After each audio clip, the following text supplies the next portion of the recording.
oyo. Vraiment un thème tellement délicat, un thème oyo qui beaucoup de prières pour nous préparer spirituellement. Le Seigneur nous a fait grâce enfin qu'il est réussir totalement dans le oyo. Alléluia. Pendant cette semaine, bien-aimés, vous allez parler sur enfin que les chaînes tombent. Malheur à toi parce que depuis le mardi, tu ne t'es pas venu, tu ne t'es pas présenté. Nous ne serons pas à mesure, il y a qu'à récapituler Nyonso. Nous ne serons pas à mesure, il y a qu'à bander la Nyonso. Mais toutefois, que les Seigneur nous fassent grâce,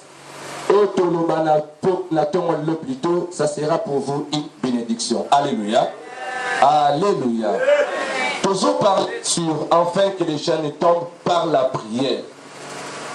Depuis le mardi, le mercredi, jeudi, vendredi, évoquer qui alors, aspect Nyonso, enfin que les chaînes tombent.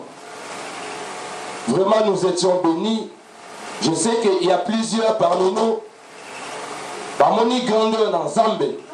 Il y a plusieurs parmi nous, la monnaie Zambé. Il y a plusieurs parmi nous, au Zambé Akiti pour la Kokango la bango totalement. Nous avons dit que bien aimé, la chaîne Ezali Nini, la chaîne Ezali parfois de réclamations. Il y a parfois des réclamations et réclamations dans Zambé Mingi. Il y a parfois, nous tous tout le monde ensemble dans Zambé, on s'est peut-être lié. Il y a une personne, tu pries le Seigneur, mais ta vie est tournée ici comme encore. Il y a un autre avocat qui va chaîne et belé tout au long de la semaine. Il y a un autre si tu te retrouves que Ozali, moi dans Zambé, et que ta vie n'avance pas, tu es toujours ici comme encore. Aux autres bien aimé, il faut que c'est qu'on nous délivrance. Il faut qu'on nous délivrance. Dans la Bible, notre délivrance, mais Ezala Makasi n'a pas sur mon côté.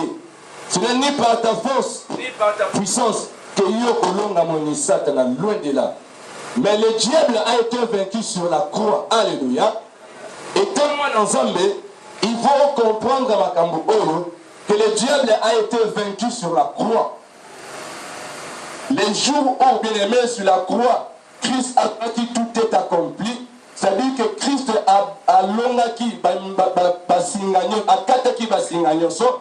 Christ a longaki diable. Yango étant-moi dans Zambé, il faut yeba alors ni yo ozali, ni yo ozosala, bien aimé, ni yo okosala. Alléluia. Alléluia. On a pu évoquer les Kamouya, les pauvres, les Lazare. Pour le bien que les Lazare, bien aimé, quand Lazare a coufi, Christ a un atome a déclaré Lazare abîmé. Cela prouve que Lazare a monaki ensemble. Lazare a pu résister. Mais quand Lazare a se résister, puis le bien de Lazare a tambolaki mbala mon côté parce que Lazare était lié et bandé. Nous remarquons qu'il y a aussi des chrétiens. Oui, tu pries. Oui, au ressemble là, tu pries le Seigneur, oui, c'est bien. Mais en toi, tu es totalement bandé. En toi, tu es totalement lié. Moi, autant de la malam égalité. Pourquoi Christ a dit déliez-les et laissez-les aller. Cela veut dire que malgré que Azali résistait, mais il faut encore quelque chose. Il faut encore bien aimer. Amen. Alléluia. Amen. Alléluia. Amen. Il faut que makambo oyo. Aspect à délivrance, bien aimé, ton négligé en beauté. C'est vraiment important. Ne sois pas trop spirituel. Ne sois pas trop spirituel, bien aimé. Aspect à délivrance, il faut te tenir compte dans ma lame. Pour le bâti, tant que bien aimé, moi, l'ensemble ne peut être envoûté. Un enfant de Dieu ne peut être envoûté. Ce qui est envoûté, tu n'es pas un enfant de Dieu. Mais un enfant de Dieu peut être parfois lié. Alléluia. Quand on est lié, ils allaient pour demeurer éternellement dans la lié. Mais quand on est lié, pour que tu es dans un et s'éclater totalement, quand tu n'as vu. C'est ça, moi, briefing moqué. Il y a Maïtoloba qui tout au long, il y a semaine. Alléluia. Amen. Alléluia. Acclame plus fort pour la gloire du Seigneur. Je te laisse, ma mère, comme un cassis. Maintenant, les lots, bien aimés, pendant quelques minutes, nous essayerons un peu de réfléchir sur un point. Nous allons réfléchir ensemble. Et je sais que cette réflexion est pour apporter aux Alipa Molika Tinavinayo. Alléluia. Et cette réflexion sera pour toi une bénédiction. Et cette réflexion est comme ça là qu'elle est révolutionnée à l'offre chrétienne. Et cette réflexion est comme ça que tant que côté les maps, on a révolutionné foi na yo, basinganyo sont éco-katana na kombo na yeso masie. Afin que les chaînes tombent par la prière. La prière n'est rien d'autre qu'une force surnaturelle que le Seigneur a pécibisso, que le Seigneur a totébisso. Bien aimé, dans la prière, tu peux briser les jougs. Dans la prière, tu peux changer l'histoire de ta vie. Dans la prière, bien aimé, on peut comprendre ce qui était invisible comme c'est visible. Alléluia. Quand la prière, nous remarquons que la prière, bien aimé, a vraiment un impact makasi quand on a dans l'ensemble. Ne négligeons pas alors la prière. Ne négligeons pas alors la prière. Bien aimé, la prière a une efficacité. Lorsque tu pries, laisse-moi te dire, il y a une force derrière ta parole. Il y a un accompagnement lobanayo. Il y a un seul qui est un second de la homme d'un miracle tout en Kosalema. Alléluia. Quand fait le premier jour, le pasteur nous a prêché. Alors, bien que tant l'apôtre Pierre, bien aimé, allait condamner la prison, l'église ne cessait de lui donner de prière. L'église allait au centre de la Ponaïe. Et lorsque l'église priait pour lui, bien aimé, il y avait la gloire totalement dans la prison. C'est ça, impact, il y a prière. Tout est mis alors tout dans la parole. Tout est mis alors tout dans la parole. Nous sommes tous debout pour honorer la parole. Pour ça, le livre Nabiso, il y a un chronique. Un chronique chapitre 4. Pour qu'on dise l'année bien versée, nous lisons au nom du Seigneur Jésus-Christ. Jaébet était le plus considéré que ses frères.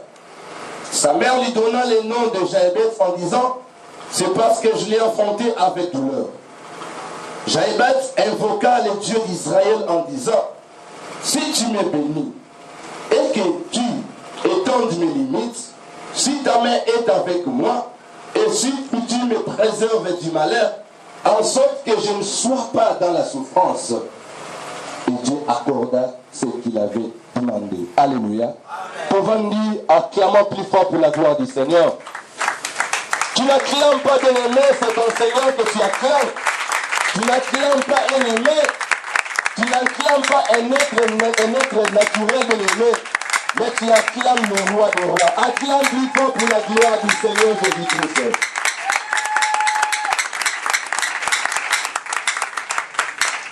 Comme je vous ai dit au préalable, nous allons parler sur enfin que les chaînes tombent. Nous allons mettre point virgule pour la thème. Enfin que les chaînes tombent par la prière. Mais le nom, tu peux évoquer alors sous thème Moko, tu peux parler sur Jaébet. Nous allons parler sur Jaébet. Qui était alors Jaébet? Je ne serai pas vraiment long, je serai bref, et après tout ensemble l'ensemble. Pour expérimenter mon nez ensemble. Nous allons expérimenter la gloire de Dieu. Le Bible bien dit, Jaébet était une personne, il était alors considéré de sa famille. Il était considéré de sa famille. Mais Jaébet avait une histoire un peu noire. Jaébet avait une histoire un peu noire. La Bible nous déclare que lorsque maman Jaébet a botillé, maman Jaébet a pessé comme à Jaébet.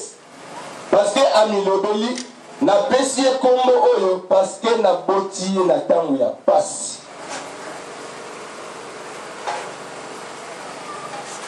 Parce qu'à botillé, tango ya pasi aboti la douleur nyonso tellement que maman Jaébet avant bota akonetraki badifficulté énorme yango ntango aboti apesi ye kombo ya Jaébet.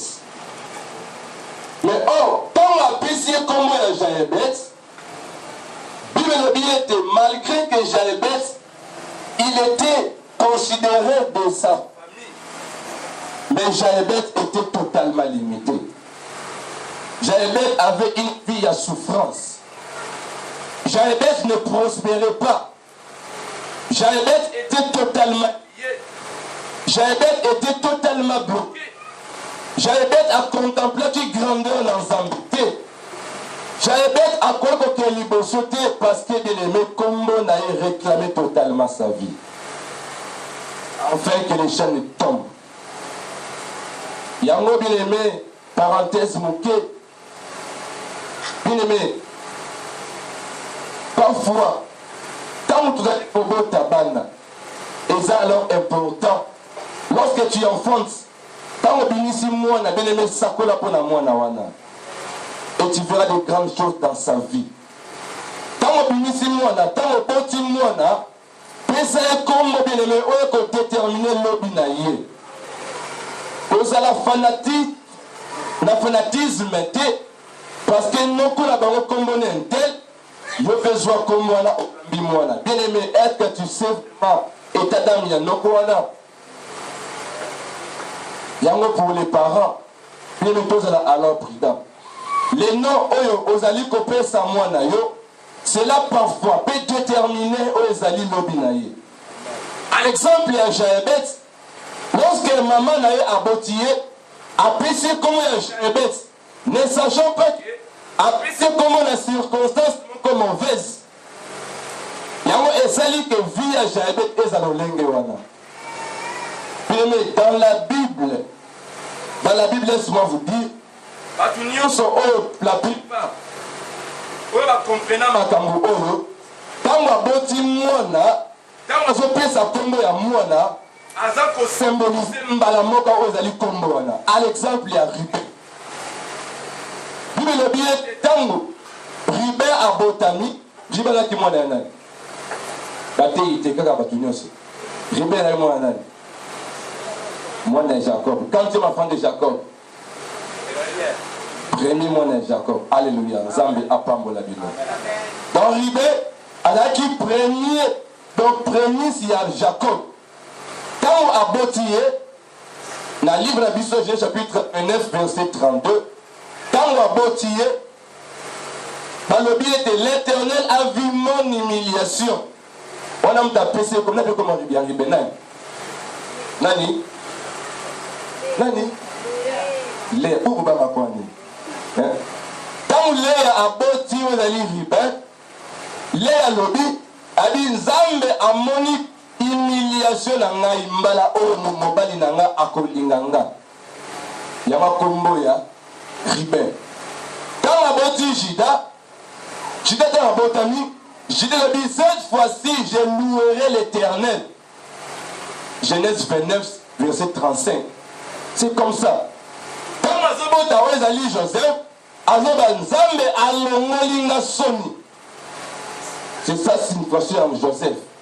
Donc Nzambe alongolinga isoni.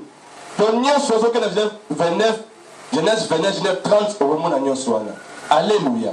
Donc bakombo nyonso ebanda kodéterminer oyo ezali lolenge ya moto azalaki.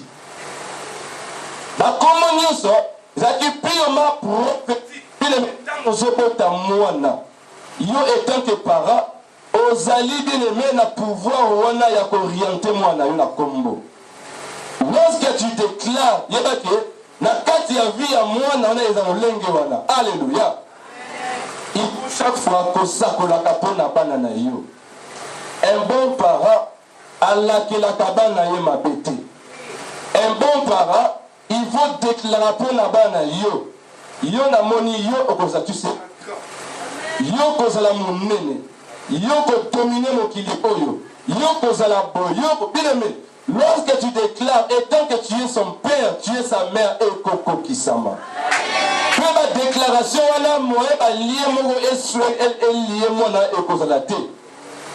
vous comprendre, hein?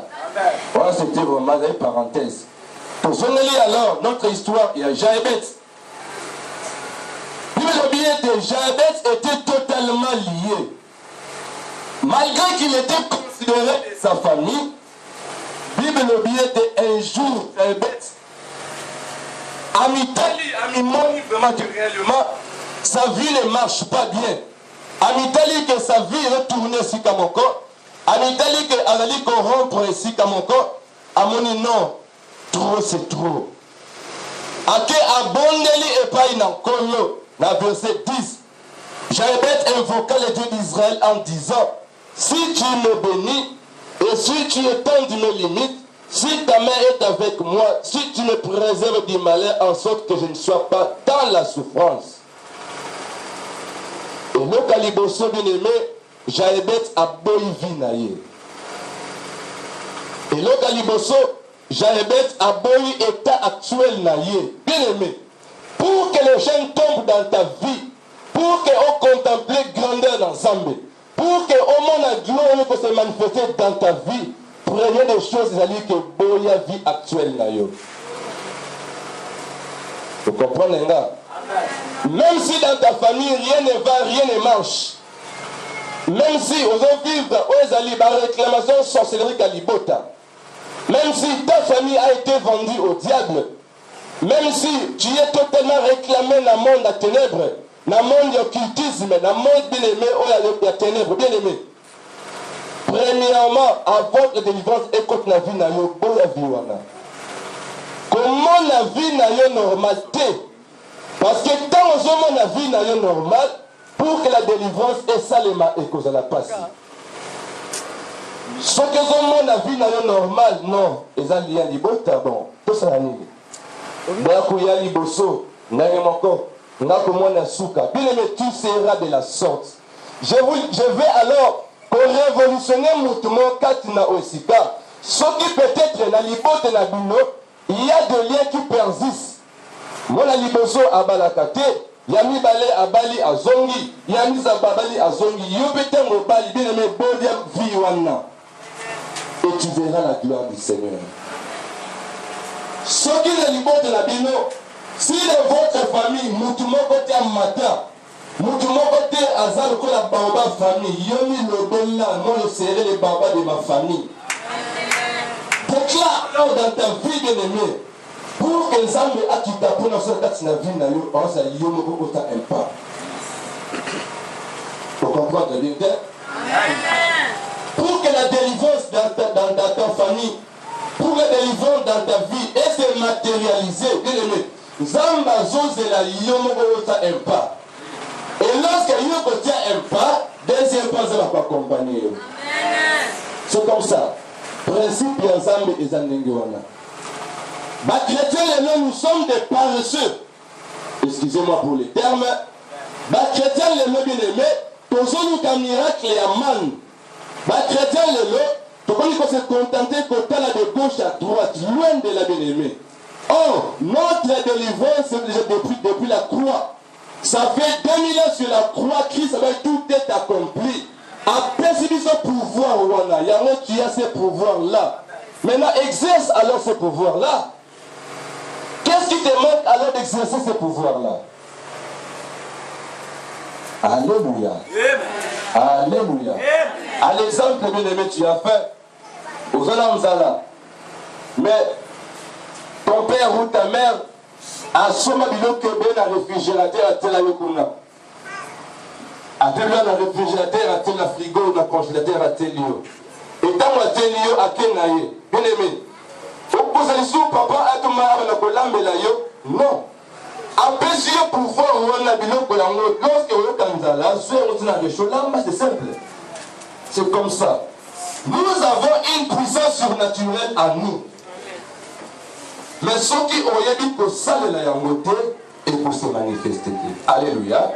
Bien aimé, boya vie à dépendance. Boya vie à parasitage. Bien aimé, il y a parasite. Ils ont dépendre là-bas. Boya vie, voilà. Jaébet était le plus considéré de ses frères. Et lorsque nous voyons les mots considération, nous comprenons que Jabez azalaki vraiment na likolo ya bandeko na ye. Vous comprenez, hein? Jabez azalaki likolo ya bandeko na ye. Mais à tenir compte de likolo ya bandeko na ye te, Jabez a boyi vi na ye. A remarqué que non vie oyo naza na yango eza vi malamu te na boyi yango. Akeluka elongi na nzambe. Acclame plus fort pour la gloire du Seigneur.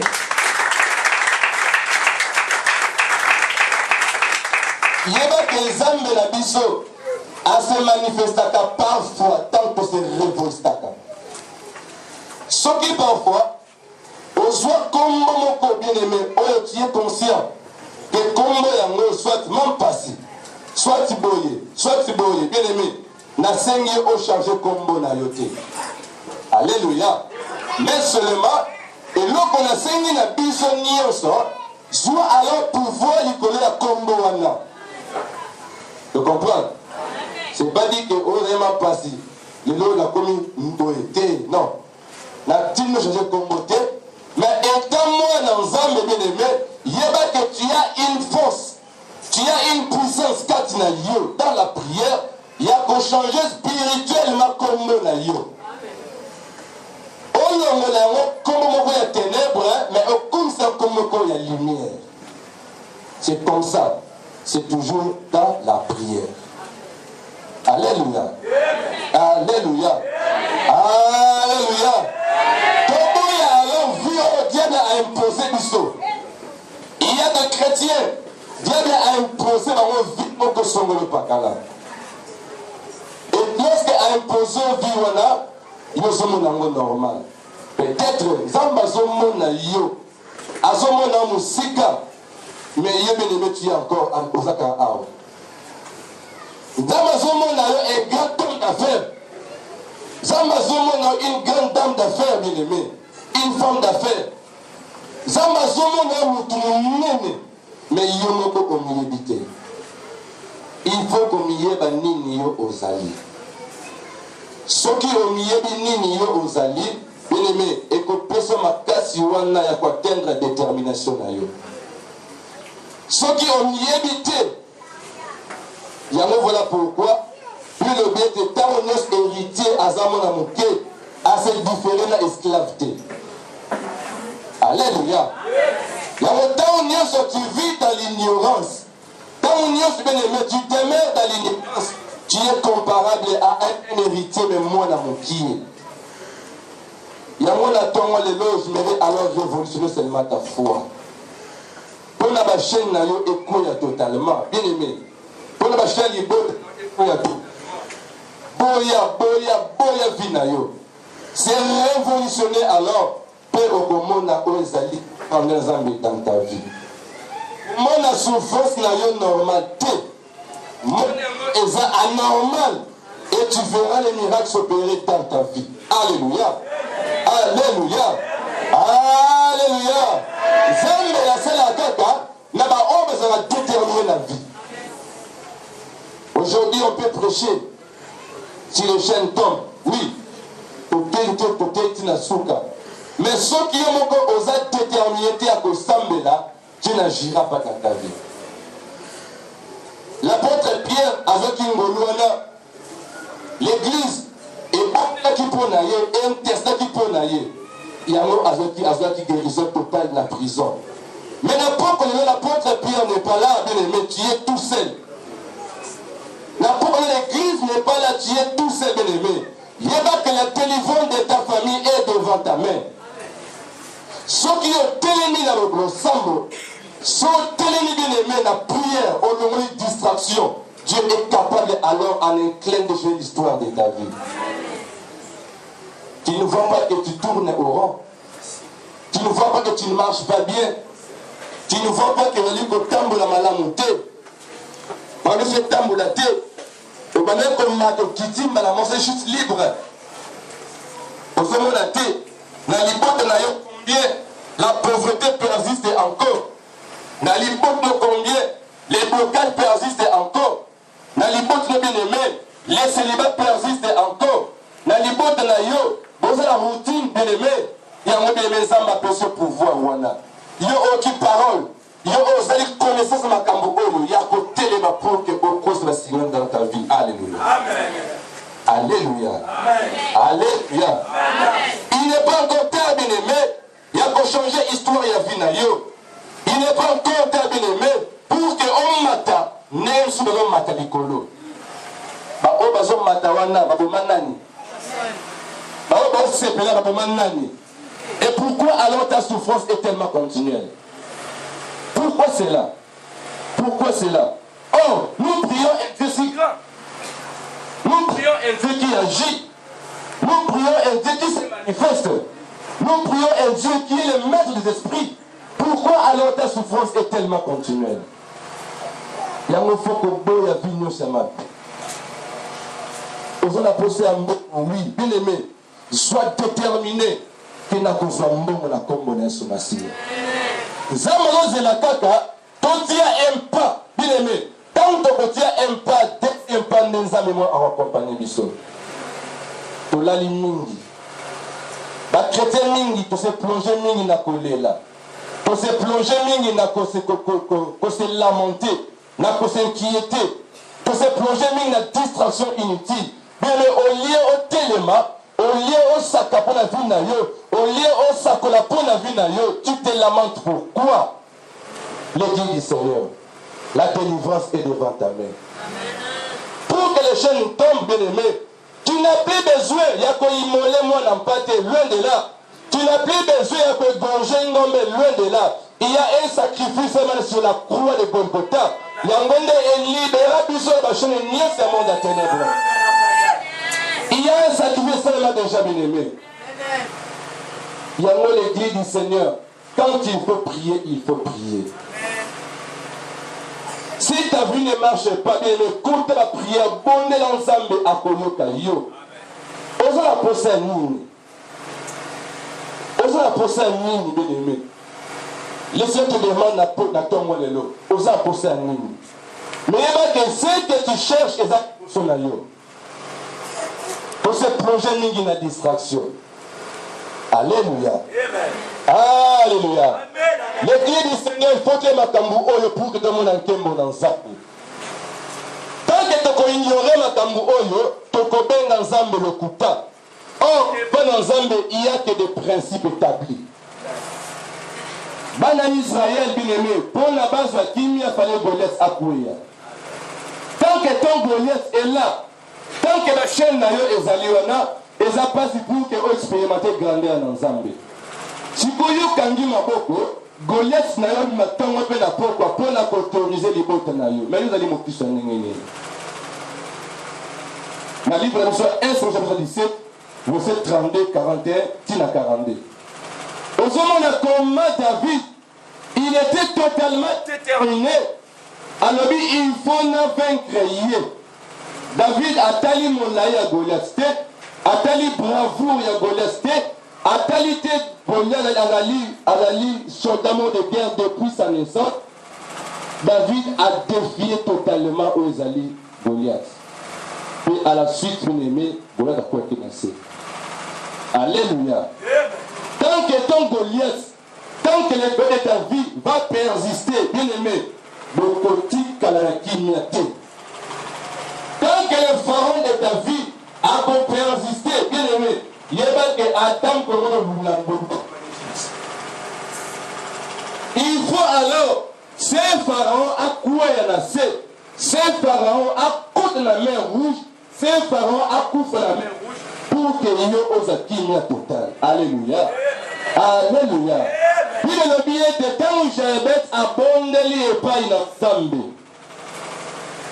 Jaébet à comprendre que sa vie et son marché malamonté abondeli zamba pamboli Jaébet. Zambe a étendre la limite à Jaébet. Zambe a fongoli banzela Jaébet. Zambe a pamboli Jaébet. Pourquoi? Parce que Jaébet a mis monaki nenge azali et zalo lenge malamonté. Et mais pourquoi pas alors dans ta vie? Pourquoi pas alors dans ta famille? Pourquoi pas alors dans ton ministère? Pourquoi pas alors, bien aimé, dans ton entreprise? Le Seigneur est capable de tout. Le Seigneur est prêt, bien aimé. Il y a qu'à étendre ma limite na yo ndenge tene pour la diabète. Ce qui ma limite na yo, et là étendu, bien aimé. On va retourner quand ainsi comme encore. Tu seras comparable na ano o batasha qui est na singa. Okobanda kolia kaka na mulai ya singa wana. Obanda ko vivre kaka na mulai ya singa wana. Mais soyez ensemble et que tu sois totalement libre au nom de Jésus-Christ. Soyez ensemble et au monde en totalement na combo na Yesu Masia. Alléluia. Le Seigneur va te visiter dans ton monde. Le Seigneur va consoler mon monde dans ton monde. Le Seigneur va accomplir grandes choses dans ton monde. Mais soyez alors prêts. Soyez alors disposés. L'on a qu'à distraction. L'on a qu'à vigner sur réclamation. L'on a vigner sur eau et pour empêcher grandeur que ça me faisait la vie. Et tu verras totalement la gloire du Seigneur. Acclamez pour la gloire du Seigneur. Et c'est là encore pour ma casse, bien aimé. Sois alors déterminé. Sois alors déterminé. Les miracles est possible dans ta vie. Ne regarde pas ni de gauche ni à droite, mais regarde plutôt l'œuvre de la croix. Puis de l'obéité, il n'y a donc aucune condamnation pour ceux qui sont en Jésus-Christ. Alléluia. Alléluia. Alléluia. Il n'y a pas de condamnation, même si on utilise la liberté oyo, l'occultisme vandi ma casse, il me boya vie, Dieu va te délivrer. Même si dans ta famille, vous avez lignée de chef coutumier ou sorcellerie vandi ma casse, bien aimé, boya vie, le Seigneur est devant toi. Le Seigneur est capable alors, il y a qu'on nettoie ma kila na yo, bien aimé, il y a qu'on paie son forme et sengeli. Le Seigneur est capable alors, il y a qu'on tombe la vie na yo. Le Seigneur est capable alors, il y a qu'on kaou la libote le la canal na yo. Si tu crois cela, dis plus fort amen. Amen. Comment on dit bien aimé? Moi dans un matin à côté, même si bah 10 000 à droite, 10 000 à gauche, pour nous couper d'abord mon naïko, bang et le comment côté. Tu as Christ en toi. Vous me comprenez? Tu as Christ en toi. Pour le mettre, si le Fils vous est affranchi, vous serez réellement libre. Bien aimé, nous déclarons alors la liberté comme tout le monde a combo de ce Massia. Nous avons déclaré, bien aimé, une vie à liberté. Na combo na ce Massia. Je déclare, na mutu o, a totalement lié na poko na tonga lelo plutôt. A libéré au nom puissant de Jésus-Christ. On ne croit en cela et tu verras comment Dieu va agir dans ta vie. Ne regarde pas ton passé noir. Ne regarde pas ton passé noir. Même si hier tu as échoué, bien aimé, il y a encore du temps. Même si hier ça n'a pas pu marcher à cause de ma campagne bien aimé, il y a encore du temps. Tant que tu vis encore, il y a encore de l'espoir. Tant que nous profitons, il y a encore de l'espoir. Et il y a qui bien aimé, quand nous avons quitté, on a continué pour quatre la singanayo, c'est premièrement pour que sa gloire est totalement éclatée. Alléluia. Alléluia. Quand on lit Jaébet, quand on a formulé vie à Jaébet, quand on a formulé Jaébet, premièrement pour que gloire n'est équitable. Pour que l'hypothèse Jaébet va comprendre que notre frère a tombé. Notre frère a tombé. Notre frère a tombé l'icolo. Bien aimé, c'est comme ça. Quand nous avons la vie, c'est pour que l'hypothèse va comprendre que tu pries un grand Dieu.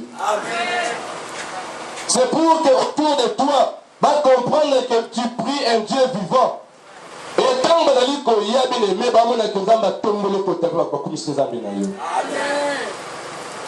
il y a un conseil en passant. Moi, dans un nyonso. Ce qui n'a plus yo, vous allez comprendre que c'est un pas noté. Côté la chambre, on est dans un vous comprenez? Tant que nous sommes oyo, Aux autres qui ne peuvent pas païen, tu te plains pour la païen. Bien aimé. Et ça, nous sommes à mon côté. Christ a dit, nani n'a pas souci na yé. Akobaki sa mukolo moko na vie. Qui, par ses inquiétudes, peut ajouter une journée na vie. Loin de là. Il y a moi, mes chers frères, mes chères sœurs, c'est le Seigneur nous a parlé pendant toute cette semaine. Le Seigneur nous a montré que nous avons une puissance haute au ciel et à côté. Le Seigneur nous a montré que nous sommes grands dans le monde. Mais ton fils pour le petit. Il nous a montré, bien aimé, tu as la capacité à créer. Tu as la capacité à changer l'histoire de la vie. Tu as la capacité à quoi ça va signer le temps libota na yo. Montagne niveau devant Zorobabel et cause la planie. Montagne n'était pas bossé à vie na yo bien aimé et sengeli et quoi.